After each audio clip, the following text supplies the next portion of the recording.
कटक गड़गड़िया घाट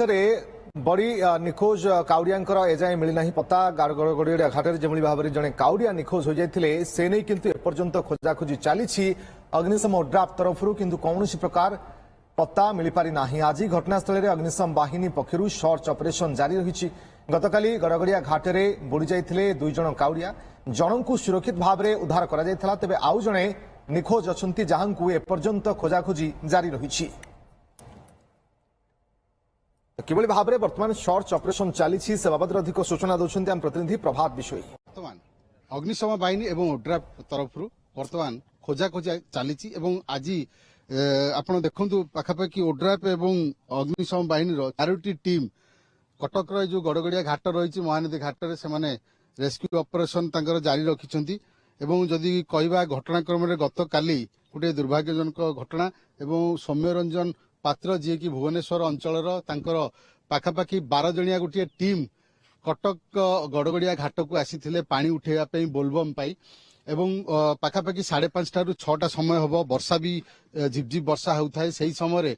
जो जगार पानी उठा जाउथिला से जगह को पानी न उठे कि ताठू किछि दूर रे जेउठी बारण करा जायथिला सेही जगार मध्ये सेमाने आसी पानी उठौथिले एवं केवल सेमाने नहंती बहु भक्त मध्ये से जगार आसी पानी उठौथिले एवं जो पानी उठेला बेले जो अघटनटी घटिला दुई जण सांग जी की भासी जाइथिले एवं जणे अन्य को बंचिया को मध्ये चेष्टा करथिले किंतु सेतिके बेले जणे भासी जाइथिले अन्य जण को मध्ये जहा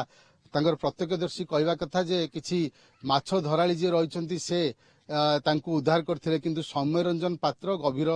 नई रे भासी जाइथिले दीर्घ समय पर खोजाखोजी करा जाइथिला किंतु जेहेतु वर्षा अधिका थिला एवं से गोटे मध्य चैलेंज थिला रेस्क्यू ऑपरेशन रे आम सहित अछंती असिस्टेंट फायर ऑफिसर तांको सहित आमे आलोचना करबा तांको सहित आमे कथावार्ता हबा जे विशेष करी कालीठू आज पर्यंत आपण रेस्क्यू ऑपरेशन चलैछंती जे केते जन टीम आपणकर ए रेस्क्यू ऑपरेशन रे शामिल होइछंती आ कोन एक्सपेक्ट करूछंती एक्चुअली को जगह रे आपण बेसी vulnerable बोली भाबुछंती। देखंतु काली जो 6:30 बेलू जो हेतला दुर्घटनाटी जणू तो सांगे सांगे उद्धार करा जायतिला आउ जण जो निखोज थिले काली राती हमर 10:30 पर्यंत खोजाखोजी चलथिला बोट साहाय्य रे। आज सकाळ 6:30 रु हमर फायर सर्विस रो दुई गोटी टीम आउ गोटे ओड्राफ रो गोटे टीम बोट साहाय्य रे एठी तीन टीम खोजाखोजी करूछंती। एठी এই जो दुर्घटना स्थल शीश्वर पर्यंत शीश्वर रु पुणी जोबरा पर्यंत ये जो महानदी ये जो नदी कूल आम खोजाखोजी चली जो लोक मैंने भी सेपटे तुठगुड़ा गाधुंट भी जन दि जाए कि सेमती नजर को आसे आमको जनइबे आउ vulnerable जगह तो यही जगह सब अधिका डेंजर अच्छी देखो मना कराई आसवाई आउ जदि से जो बुड़ी जाइए आमर आशा करुँ कि जो शीश्वर पूर्व जो पानी से स्लो हो चक्कर काटुचे पाखे पाखापाखि जो अलग जीवजंतु भी मृत सब से भाषुंट काले से पाखे किसी मिल भी आम आशा करुँ से जगह बारंबार खोजा चली आज जिते दूर आम आशा करुँ संध्या सुधा आम प्राय मिली आशा करुँ। आपनकर एक्सपीरियंस कौन कहूँ केते समय पर एक्चुअली जदि से बुड़ी था बाहर देखो स्थिर पानी होते से पाखे 24 घंटा तो लगे कथा कि जेहेतु पानी फ्लो कालीठू अधिका अच्छी तेणु जदि बड़ी टिके हल्का हला तो ठेली नब पानी जो बहुत फोर्स अच्छी पानी गले भी से शीश्वर पूर्वर रहा आशा आम करुचु से जदि क्रॉस कर सेपटे जोटा आमर नाभाल आमर म्यूजियम फ्रंट जो जगह गोटे व्यू पॉइंट कराई से जगार भी आमर चांस अच्छी से पर्यंत भी आम खोजाखोजी जारी रही। आ गोटे कथा आपको पचार चाहिए जो जगार आम ठिया यही जगह को गोटे माने कहवा जदि यही जगह बोर्ड मरा जाए जगह कौन प्रकार आसिकी पानी उठातु ना मना कराऊँगी कि आपंकर से समय पेट्रोलिंग था आपण लोक जब बारण कर हुए तो किसी लोक जो मैंने एपटू आसुले से आसी न देखो बारंबार तो पार्टी कर सकालू आसिकी से कहते काली रविवार जेहेतु गहली बोलबम आमर भक्त मान गहली जी थिला तापर आमर जो काली रविवार लोक मैंने आसुँच नदी कूल को बुलाया से भिड़ भी बहुत थिला से भितर जड़े दिज आसिक एपटे भी आसुँच आहरी तलू भी कई पलाउं कि बारिकेड कराई तो उपर सेपटे तलू जो आमर धसी जाइए पहाच बस्ता दिखाई बाली बस्ता ता तलू न जावाई से भी आम पोस्टर भी सेपटे मराई सेपटे न जावाई आमर जो ओह्लाउं रोड रू से भी पोस्टर मराई तलू न जावाई तार जो बैरिकेड ऊपर एरिया भी गले भी अल्प पानी किंतु बैरिकेड रे तो बहुत लोग गाधौं सेपटे भी जो आम पानी नहीं जाऊँच तले एरिया को आसापी सब बैनर भी मना कराई।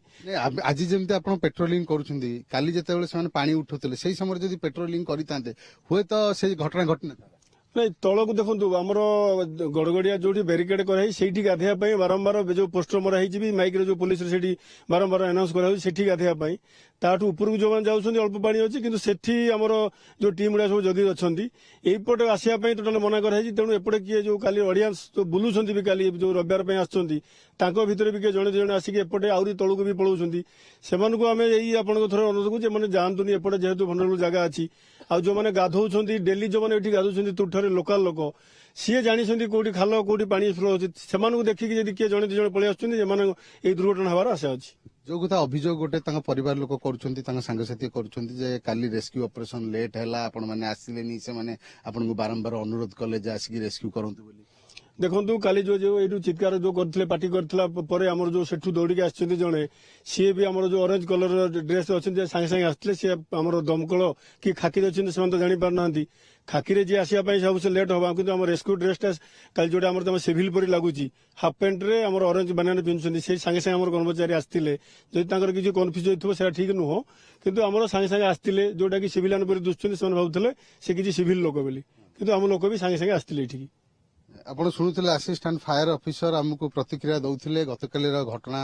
ଯାହା ଅଭିଯୋଗ ଆସୁଥିଲା। ଆମ ସହିତ ଅଛନ୍ତି ସୌମ୍ୟରଞ୍ଜନଙ୍କ କିଛି ସମ୍ପର୍କୀୟ ଏବଂ ତାଙ୍କ ଗାଁ ପାଖାପାଖି ଲୋକ, ତାଙ୍କୁ ଟିକେ ପଚାରି ବୁଝିବା ଗତକାଲିର ଘଟଣାଠୁ ଆଜିର ଘଟଣା ପାଖାପାଖି ଯଦି ଦେଖିବେ 12 ଘଣ୍ଟା ପରେ 12-18 ଘଣ୍ଟା ହେଇଗଲାଣି। କଣ ଦେଖୁଛନ୍ତି ଆପଣ ବର୍ତ୍ତମାନ ସ୍ଥିତି କଣ ଦେଖୁଛନ୍ତି? ରେସ୍କ୍ୟୁ ଅପରେସନ ତ ଚାଲିଛି। ବର୍ତ୍ତମାନ ସକାଳ 7-8ଟା ପରେ ସେ ଆମକୁ କହିଲେ ଯେ ତମେ ଏଫଆଇଆର ବୁକ୍ କଲା ପରେ ଯେ ଆମେ ରେସ୍କ୍ୟୁ ଅପରେସନ ଷ୍ଟାର୍ଟ କରିବୁ। ତାପରେ ସେ ପର୍ଯ୍ୟନ୍ତ ଆମେ ସକାଳ 6ଟାରେ ତାଙ୍କୁ କହିଲୁ ଯେ ଆପଣ ଟିକେ ବୁଲାବୁଲି କରନ୍ତୁ ଯାଇକି। ତାପରେ ଆମେ ଯାଇକି ଆଇଏଏସ୍ ସାର୍ଙ୍କ ସହିତ କଥା ହେଲୁ। ସିଏ ଫୋନ୍ ମାଧ୍ୟମରେ ସେ ଆମେ ଆପ୍ଲିକେସନ ଦେଲୁ।